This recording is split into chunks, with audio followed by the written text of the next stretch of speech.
for the first Right India session at the Times LitFest Delhi 2018. Right India, I assume all of you here know what it is. It is now the world's largest platform for collecting crowdsourced short stories. And we have connected with some of the USP of Right India is that we've connected with some of the leading authors of the country. And every year we keep hoping to do so with more and more authors.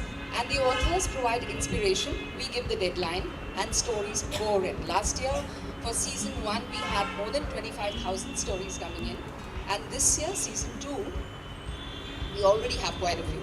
We have more than half of them already in here at this time. So, in this session, I have a mix of season 1 and season 2 authors. Ravi Subramanian on my right, Ashwin Sanghi, they were both authors for season 1 of Right India. Anand Neelakantan has joined us this year for season 2. So I'm sure all of you, I know all of you love reading, and I'm sure quite a few of you love writing also.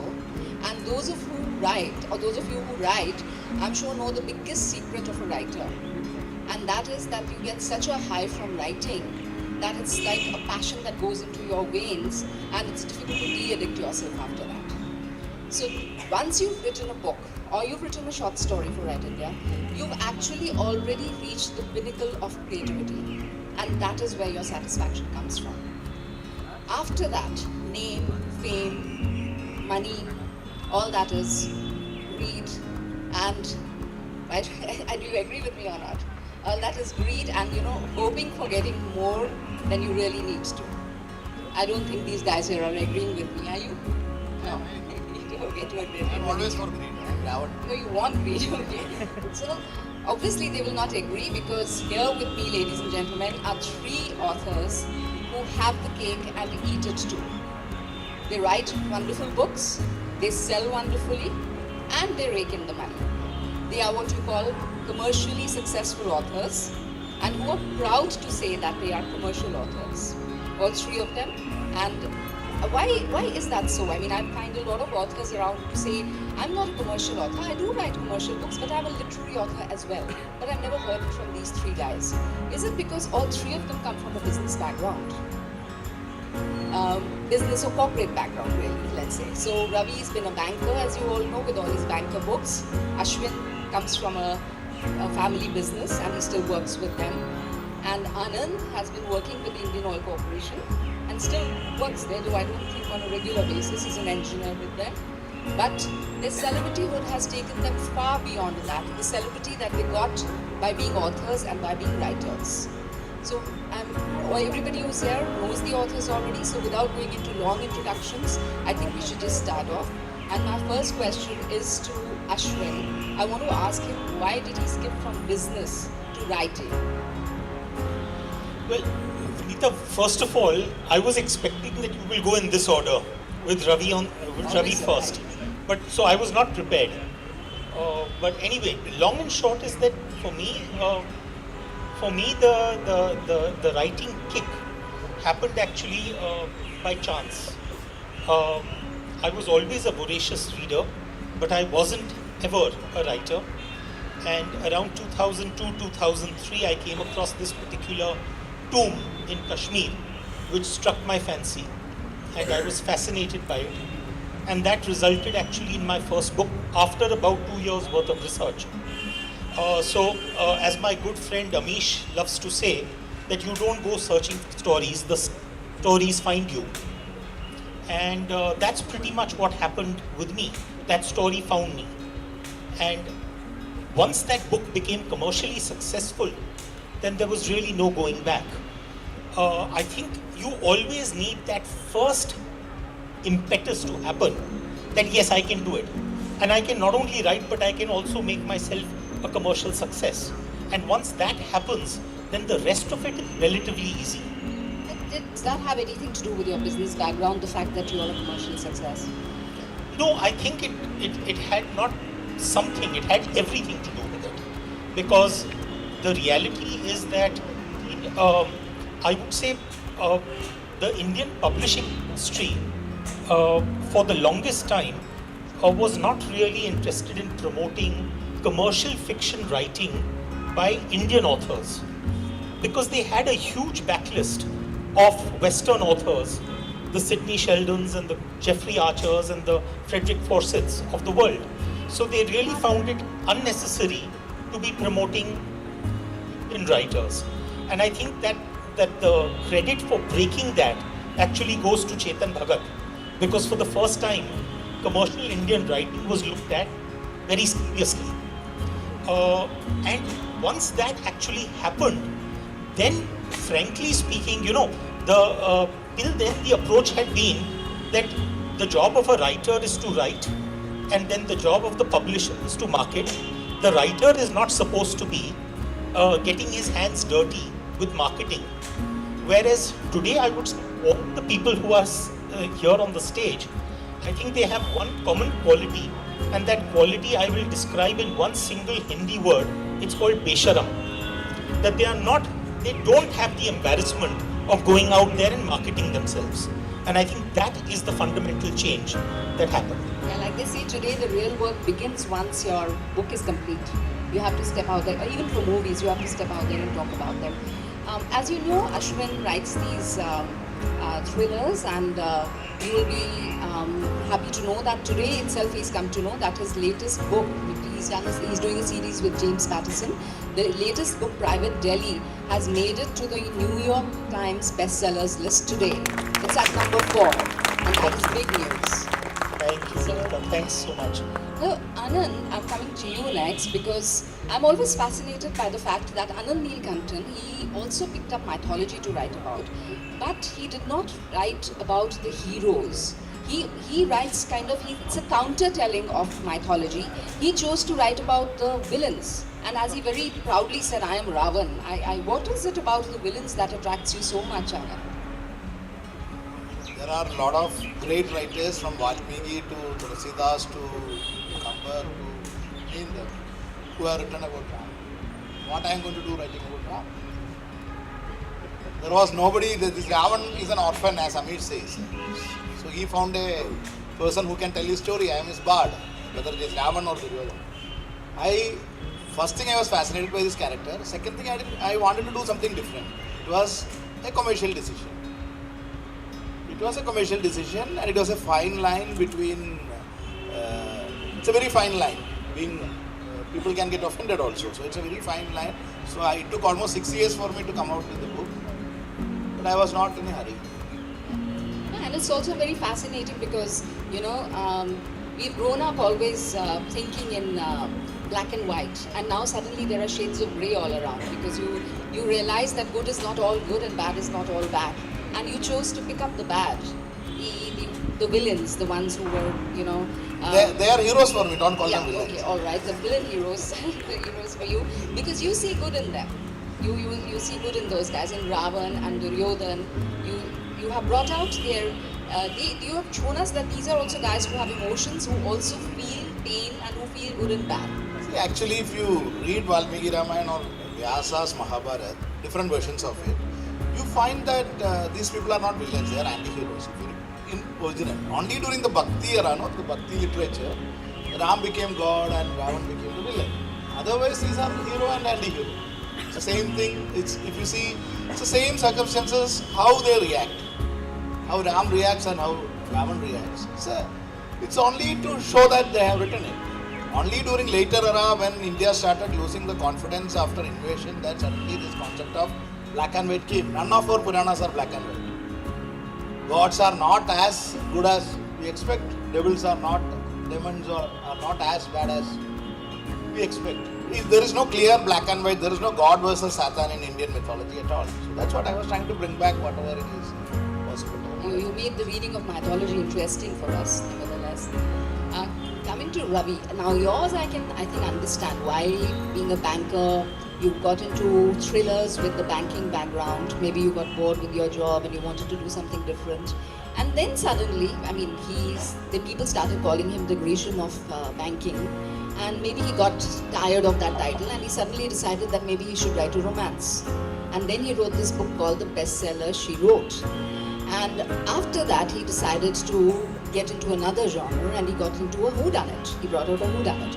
Still not satisfied, his next book which is coming out is Don't Tell the Governor. which is a bit to do with demonetization, and it is to do with the governor, the RBI governor. What is it that attracts you to different genres? A couple of things, but before that, just a quick pointer to what Anand had said. He said a lot of people have written about Ram, Valmiki, Kamban, etc., etc. He left out Amish. When I started Ravan, Amish had not been Okay. Vinita, I personally think that if an author does not challenge himself and does not experiment in newer genres, I think he's not doing justice to his craft. When I started writing, when I wrote If God Was a Banker, at that point in time, I wrote on a topic which I knew best. I was lazy. I didn't want to do too much of research, so I knew banking, and I wrote about banking. But thereon, I moved into thrillers, and then I moved into a romance. Then I moved into a whodunit, a contemporary thriller, and then now writing a book on the RBI governor and his exploits, a book called Don't Tell the Governor, which comes out next year. But in between all this, I also managed to find time to write a children's book. So my next book is a children's book, which actually comes out next month. It's a book called My First Book of Money, and it's a book which, through stories, tells children about money.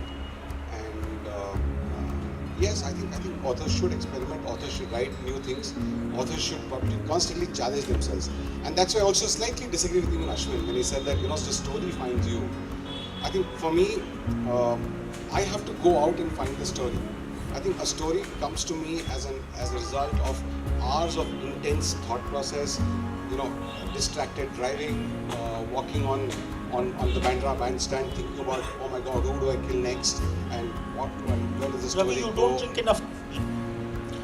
If you drink whiskey, the stories will find you. I promise you. I'll tell you a better idea. Make others drink whiskey. They will come and tell you the stories to write.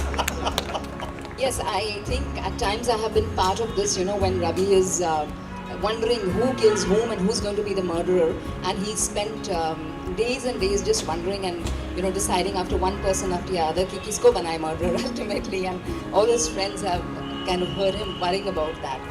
In your last book, one of the characters said that there are 6 reasons anybody commits a crime. So we are not getting into those 6 reasons. I want to know 3 reasons why you write. I can tell you, this is actually one reason why I started writing, and that reason was that I wanted to be remembered. I think all of us have that in us, right? That we want to be remembered after we are gone, and that is the only reason I wrote If God Was a Banker. But after that, I guess it's a bit of a greed. When success makes you a lot more greedy than what you are, and If God Was a Banker did very well. So once that became successful, I didn't want to give up that space. There was nobody writing about banking, nobody writing thrillers based in the world of banking and financial services from India. So I thought maybe that's a space which I get to own, and I started writing more and more in the same space. So it's actually one, the need to be remembered for posterity. 2, you get used to the success and you start writing, because in India, readers normally read authors and not books. Okay, so now once you create a name, you know that you have an audience to read. So you want to give them more. And 3, I guess, at some point in time, you get used to LitFest.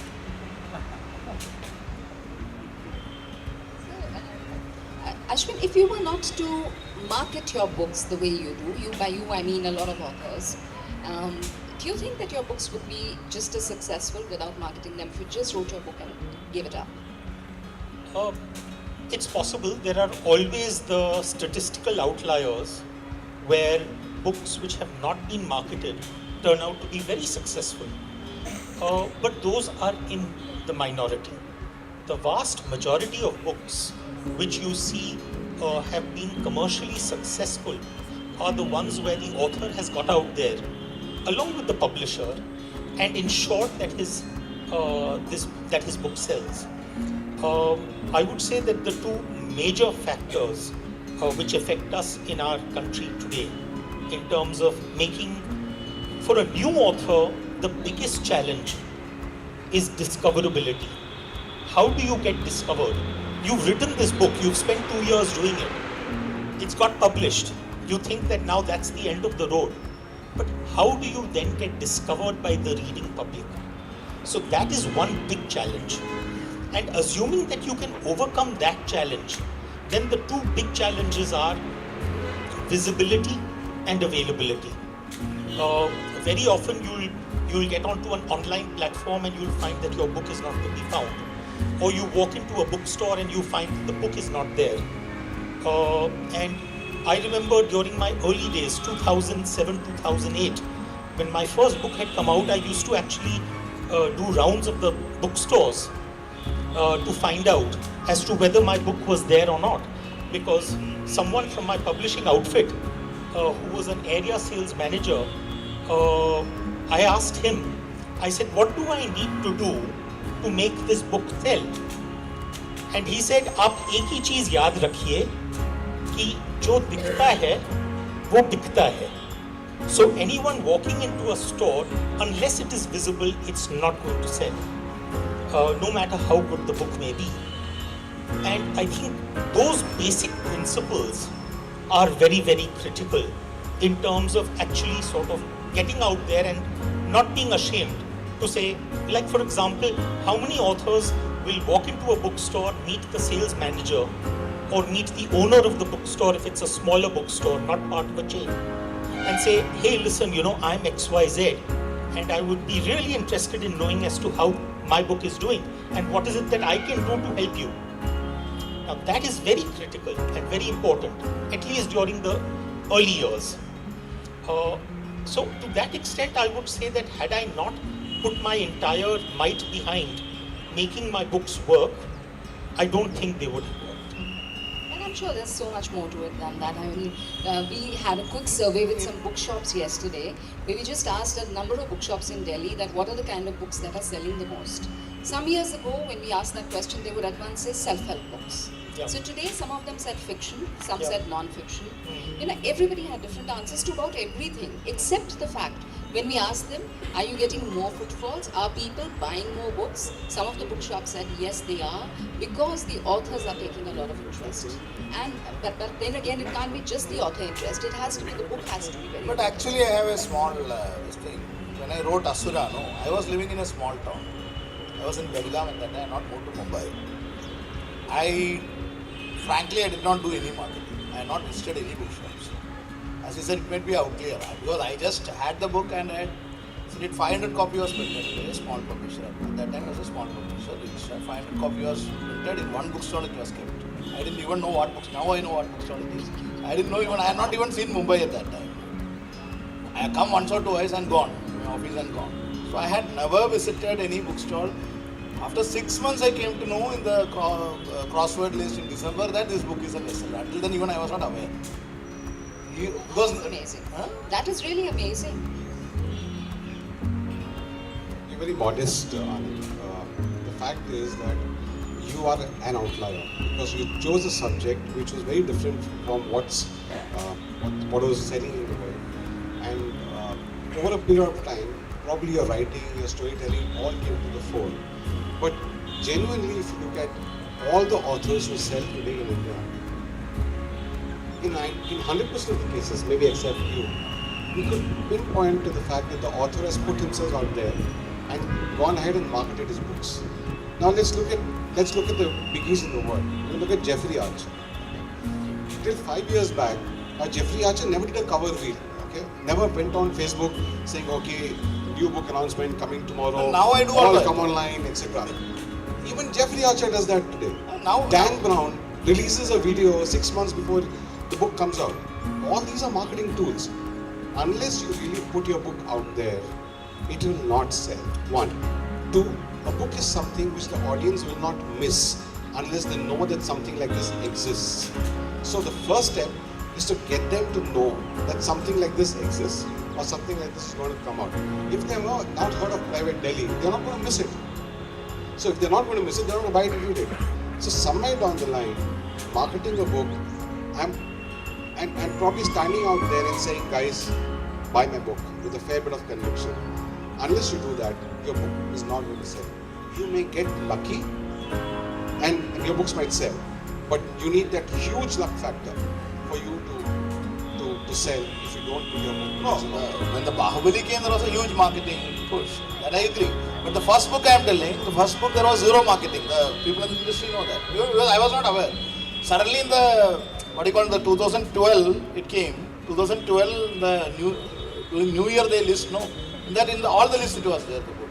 Then only I come to know these releases. No, that is amazing that without any marketing and without even being aware of it at that Because time. Belgaum didn't have an English Yeah, bookstall yeah. at that time. But There was no today- English bookstall. I had not seen my book, believe me or not. I never seen my book in a bookshop. But Anand, Until 7 months, as the book had already sold 50,000-60,000 copies by that time.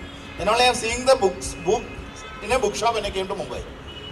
So but Bahubali has given you the kind of Bahubali happened push 5 years after that. Now, but that must have given a new lease to your books again. Before All that the also, all marketing other for three Bahubali. books have sold very well. Yeah. Now, what do you think is going to happen to the field of retelling mythology now? It's getting so crowded. Everybody is jumping into that because of. So we are how jumping out now. successful I am the books jumping are. out. I jumped to Bahubali. So when No, like the heroes have been dealt with, the villains have been dealt with, the other characters have got the say. Him has also got its say. Everybody's really said what it had. What do you think will happen next? What else can anybody do with the retelling of mythology? See, it is not because of people had not written about this that books didn't do well. Even before Amish had come, Ashwin had started, I had started, people were writing the books. And They even market them properly. Market them. they didn't market them perhaps. But so the books will keep coming. It's like romance, so many people are writing romance. That doesn't mean Chetan Bhagat or Ravindra Singh will stop writing romance or romance will stop selling. That always will be there. Because our mythology has so many characters, you can keep writing. There are 33 crore gods. So many characters are there. But do you think, Ashwin, that kind of a reader interest will be retained in mythology, and for how long? No, actually, think about it this way, that when we talk about the Ramayana, we talk about predominantly the Tulsi Ramayana. But if you look at the Valmiki Ramayana, it's exceptionally different to the Tulsi Ramayana. And frankly, if you look at it, then over the years, more than 300 versions emerged of the Ramayana.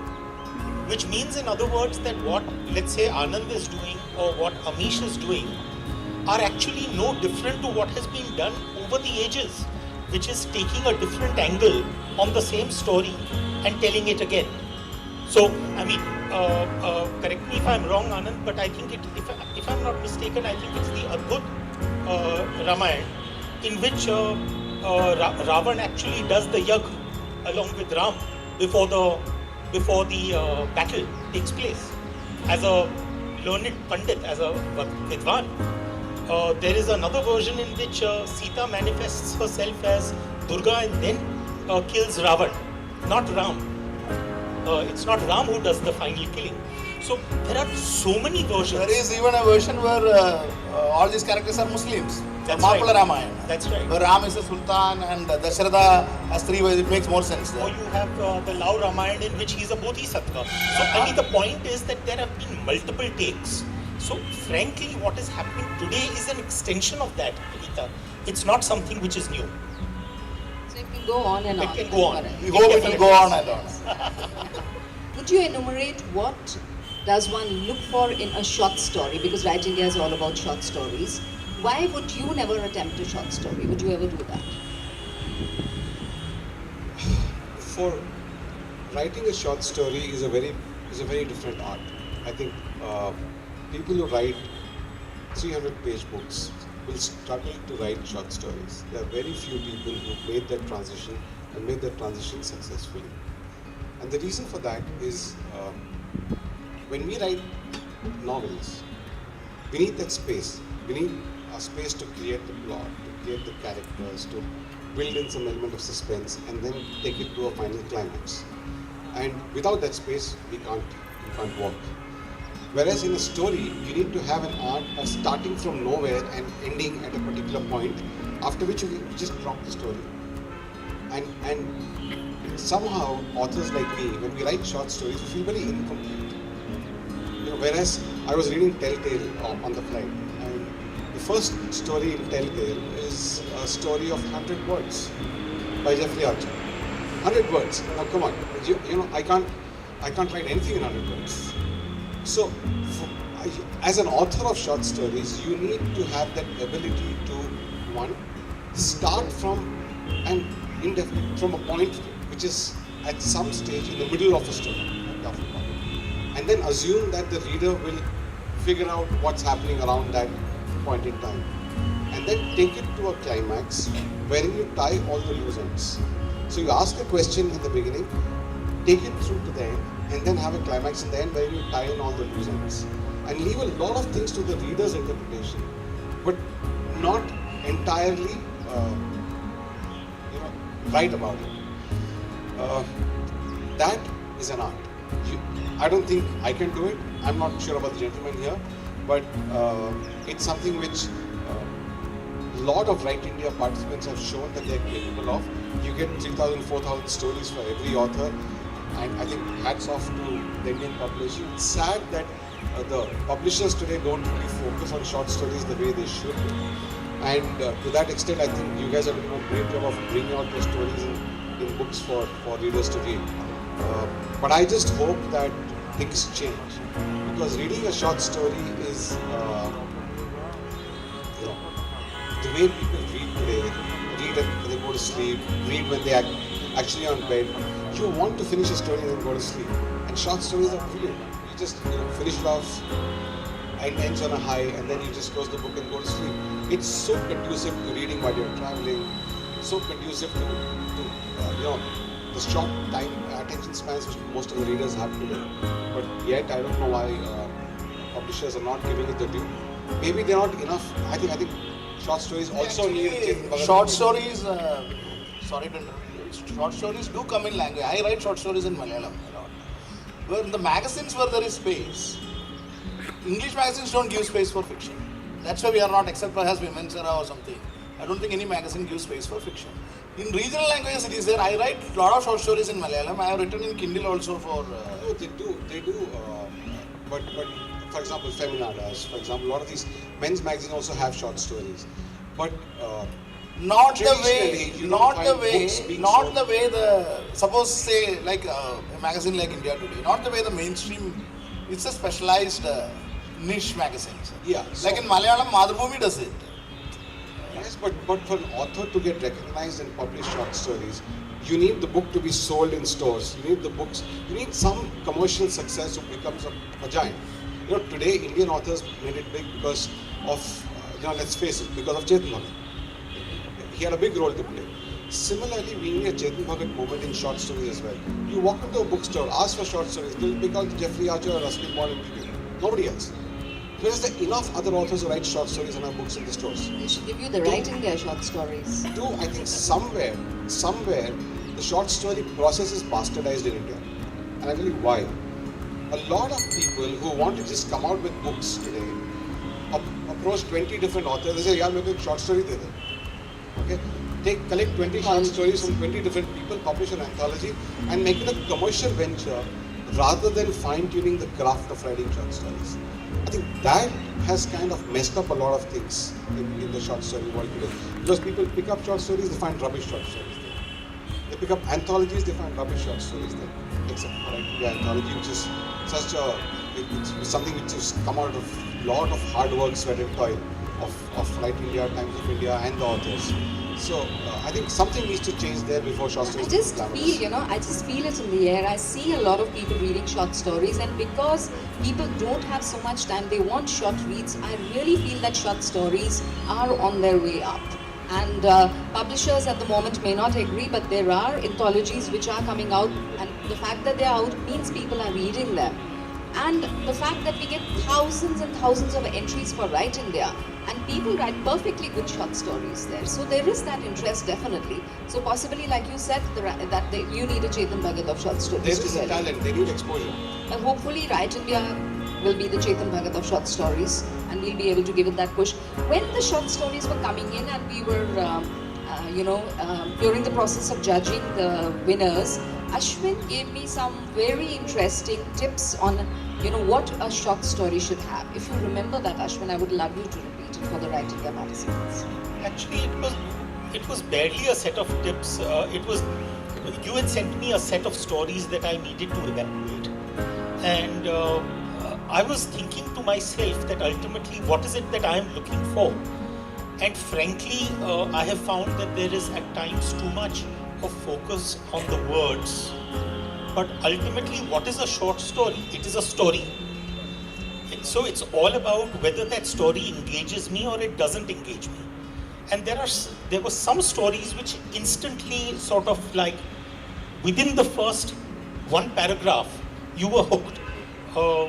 I always love saying that a good story should be almost like a pothole in Mumbai, where once you fall in, you can't get out.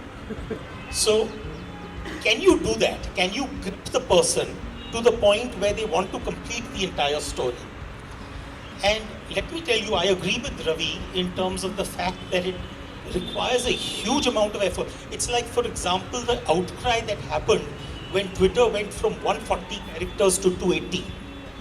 It's far more difficult to compose your tweet 140 characters. So it means that I can't remember which was the great author who said, I'm sorry that my letter isn't shorter, but I didn't have enough time. Which means that you have to put in 10 times the work in terms of being able to get the essence of that story to be conveyed in much less words. And there were some of your contestants who did that incredibly. I would say that it is, Right India is an eye-opener in that sense. That the ones who have actually ended up as winners or runners-up are people who have excelled themselves in terms of doing this. But coming back to what is it that you're looking for? I mean, the stuff that, whether it is in terms of your language or whether it's in terms of your grammar and whether it's in terms of the structure, those become very easy to overlook if you can make out that, listen, the narrative of this story, the characters, the plot, it just engaged me and I was hooked. Then I'm willing to overlook everything else. So that helped us a lot really when you gave us all that feedback from the stories you read. I think Anand, you are the only one amongst all three of you who's written for print, who's written for television, and who's also writing for Bollywood. So what is the difference between the three kinds of writing? Bollywood come out, but TV I have written a lot. TV itself, there is a difference between writing for Netflix. Bahubali, I'm writing for Netflix. That's one. So writing for Netflix, writing for GEC, General Entertainment Television, writing novel, writing stories, all are different. I write short stories in Malayalam. Writing in Malayalam also is different compared to even the structure, the way you write. TV, I write for greed. TV pays a lot. You're so also happy to say they are greedy. No, I am, in fact, my next book in non-fiction, apart from Bahubali's second book, is Asura Way of Life, where I am giving a self-help book, where I am proving through mythological stories that why greed is a good emotion, why you should be jealous, why you should tell lies. So I am trying to teach you to become more like Ravan. So I subscribe to, not that I am lying here, but I subscribe to all these things. So TV, what happens is TV you are writing for the lowest common denominator, because how many people watch TV? Netflix, it's a different ball game. Netflix is one level, you have to insert your series. Many rewrites I have to do. Right?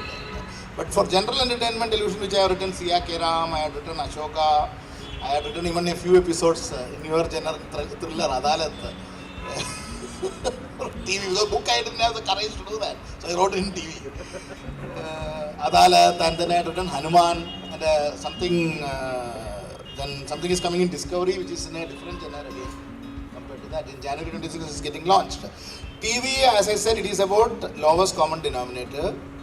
So what happens is, Now they say you are writing for maid. I'm not being very snobbish here, but it's a fact. We are writing for maid, ayah, and butler, okay, drivers in television, because they are the people who are giving us money.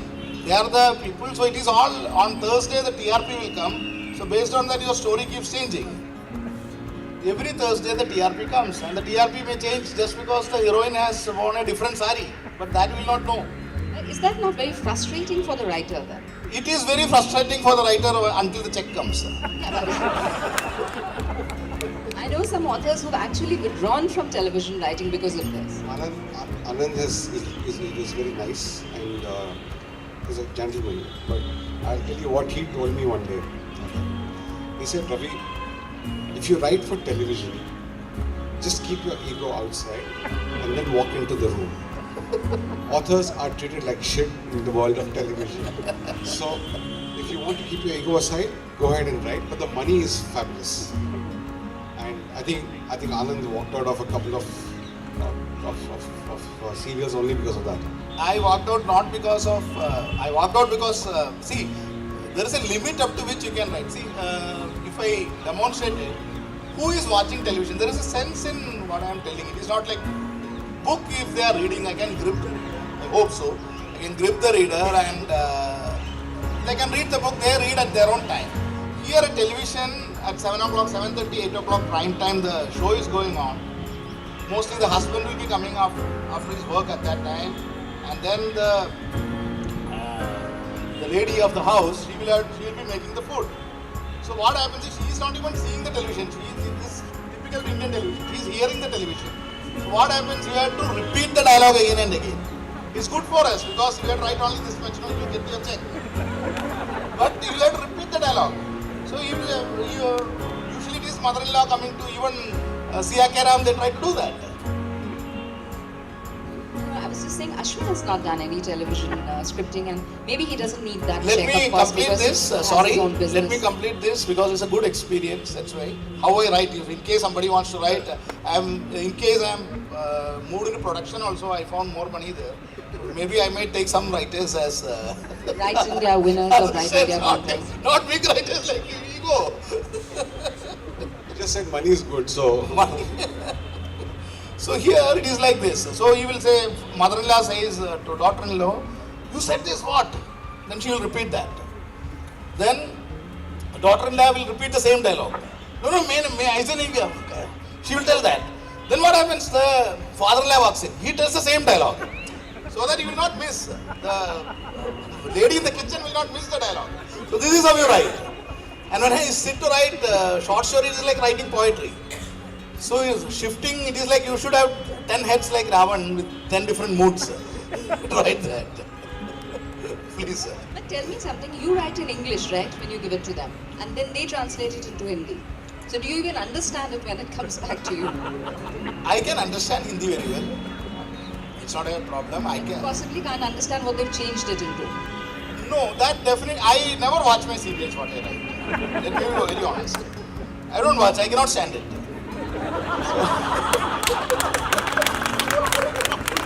So many serials I don't keep my name also. Really. So what happens? Because in case sometimes my wife will say,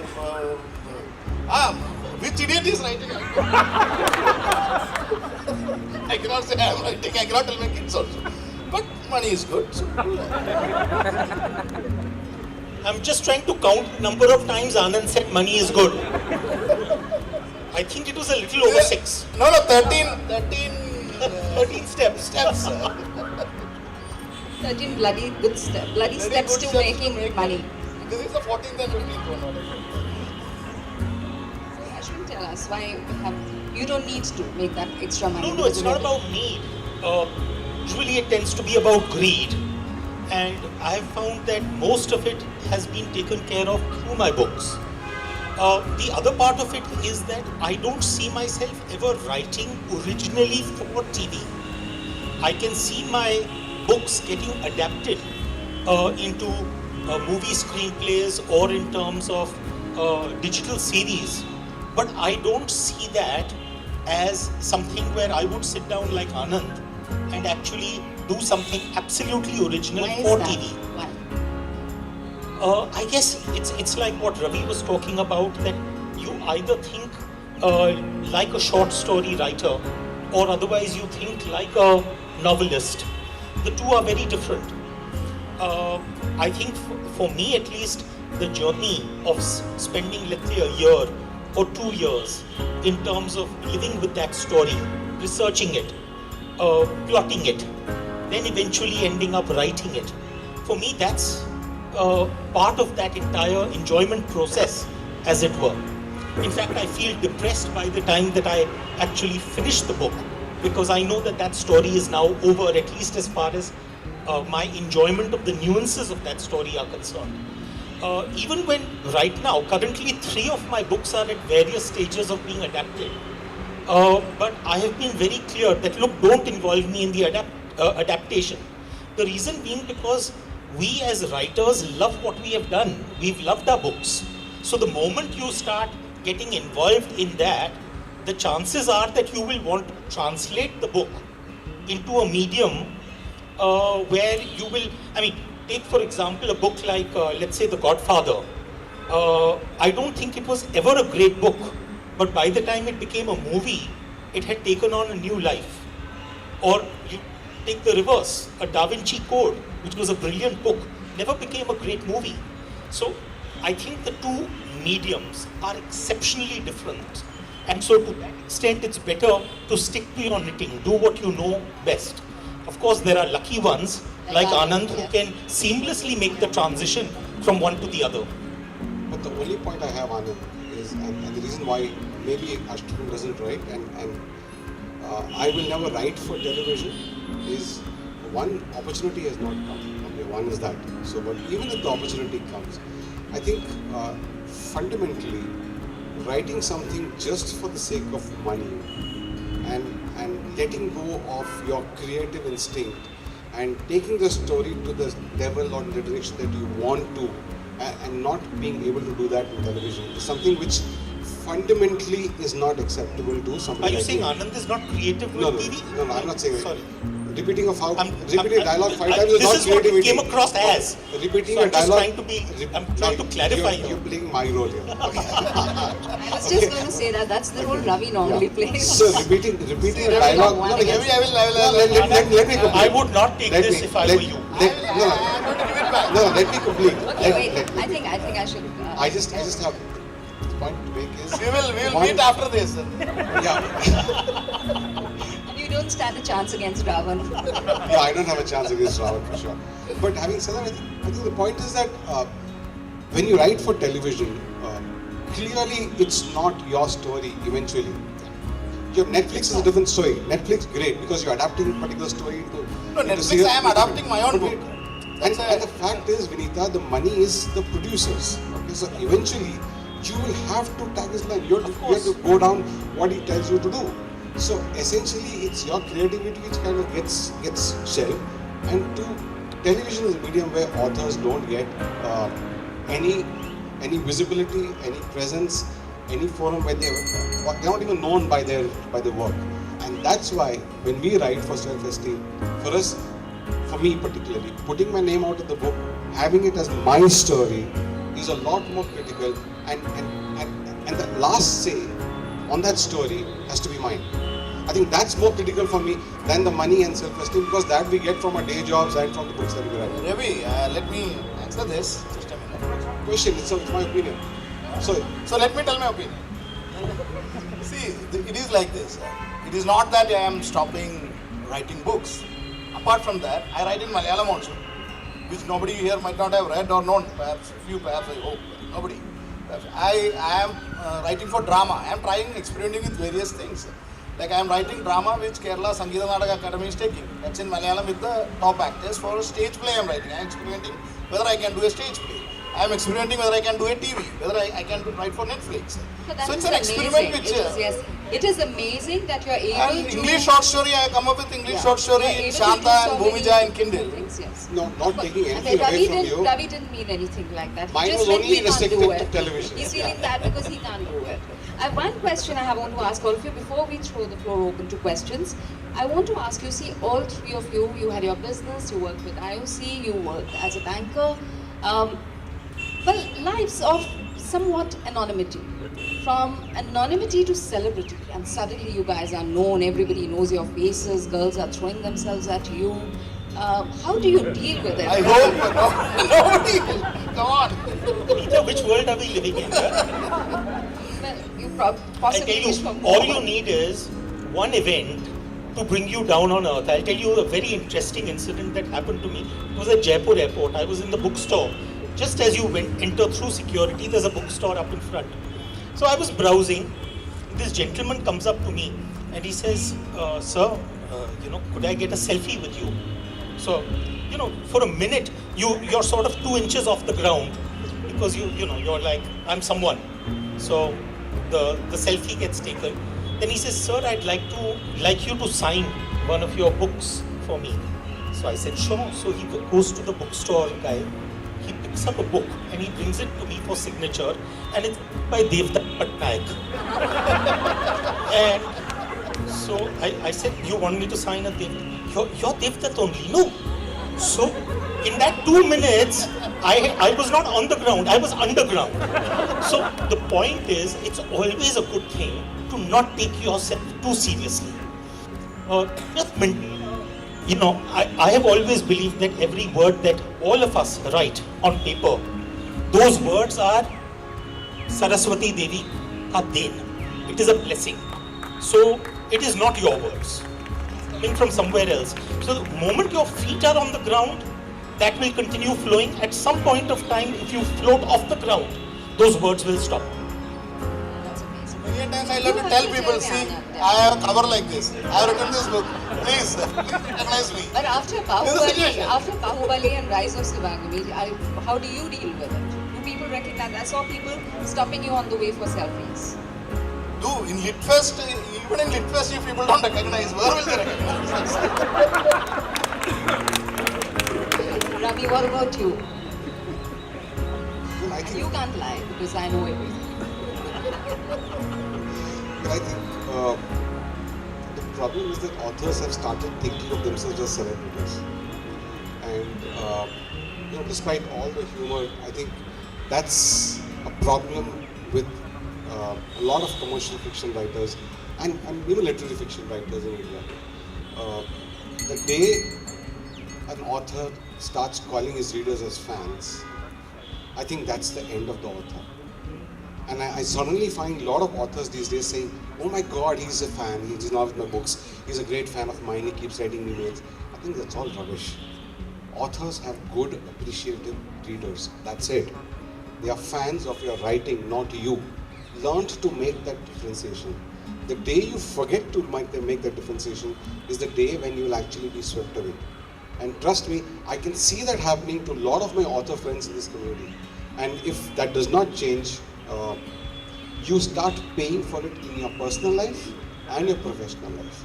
Because the way you behave in the market, the way you behave in LitFest, for example, and the way you behave in front of readers, you start thinking that you're God, that you're bigger than life.